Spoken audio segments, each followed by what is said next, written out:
চেয়েছি। আমরা পুলিশ প্রশাসন সহ এলাকার ভাইকে বলতে চাই, আমাদেরকে কষ্ট দিয়ে বিভাগের চুলের সামনে সত্তর হবে না। আমরা বলে দিতে চাই, মেয়ে ভালো না, আমাদের কর্মটাই আলাদা।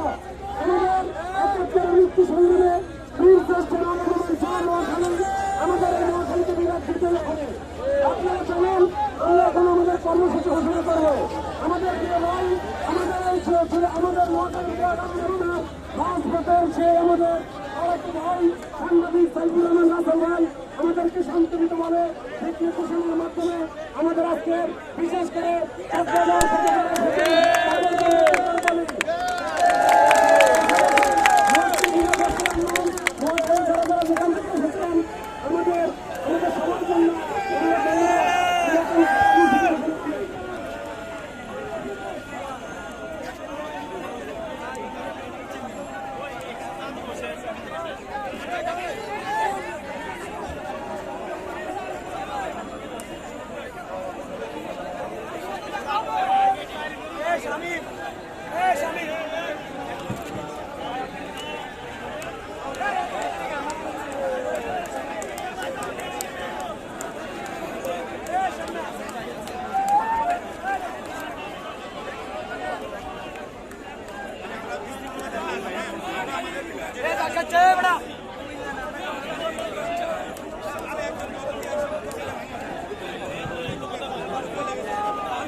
ওটার কারণে এখানে ঝামেলা এখানে এত ঝামেলা যে